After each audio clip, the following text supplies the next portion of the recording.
بلدیہ عظمیٰ کراچی کے senior director HRM جمیل فاروقی کے خلاف ہم نے بتایا تھا کہ پٹیشن دائر کی گئی تھی اور اس کی سماعت بھی جاری تھی، تاہم 11 فروری کو ہونے والی سماعت اب 16 مارچ تک ملتوی کر دی گئی ہے اور عدالت نے تمام تر ریکارڈ یعنی سینئر ڈائریکٹر HRM جمیل فاروقی کا ریکارڈ سیکرٹری بلدیات سے طلب کر لیا ہے۔ 11 فروری کو ہونے والی سماعت میں ایڈمنسٹریٹر بلدیہ عظمیٰ کراچی کو شاید تاریخی میں رکھتے ہوئے لیگل ایڈوائزر عذرا مقیم ایڈوکیٹ کو میٹروپولیٹن کمشنر کی جانب سے HR ڈپارٹمنٹ کی جانب سے ایک غیر قانونی شوکاز جاری کیا گیا تھا کہ مقدمہ نمبر 2288/2016 کی پٹیشن خود ایڈوکیٹ عذرا مقیم نے ہی دائر کی تھی۔ ہائی کورٹ سندھ نے مقدمے میں جمیل فاروقی کی گریڈ 18 میں تنزلی کر دی تھی اور عدالت کے انہی احکامات پر عمل نہ کرنے اور شوکاز نوٹس پر عذرا مقیم لیگل ایڈوائزر کو نوٹس جاری کیا گیا تھا۔ سندھ ہائی کورٹ نے توہین عدالت کی درخواست دائر کی گئی تھی جو 11 فروری کو اس درخواست پر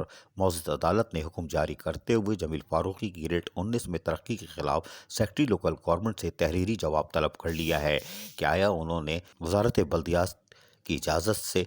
ترقی کا عمل اپ گریڈیشن کا عمل مکمل کیا تھا کہ نہیں۔ واضح رہے کہ ان کے 6 سال کی غیر قانونی تنخواہوں کی ادائیگی جو کہ کی گئی تھی اس کا بھی نوٹس لیا گیا ہے، تاہم آئندہ سماعت جو کہ 16 مارچ کو ہوگی اس میں دیکھتے ہیں کہ سیکرٹری لوکل گورنمنٹ کیا جواب دائر کرتے ہیں کہ ان کی اپ گریڈیشن کیا واقعی وزارت بلدیات کی طرف سے کی گئی ہے یا سابق منتخب نمائندے کر گئے۔ تاہم سماعت 16 مارچ کو ہوگی۔ عزیز عارف KBS بلدیاتی نیوز کراچی۔ ایسی ہی خوبصورت ویڈیوز فیوچر میں حاصل کرنے کے لیے ریڈ بٹن پر کلک کر کے اور بیل آئیکن کو پریس کر کے ہم سب کے سبسکرائبر بننا مت بھولیے۔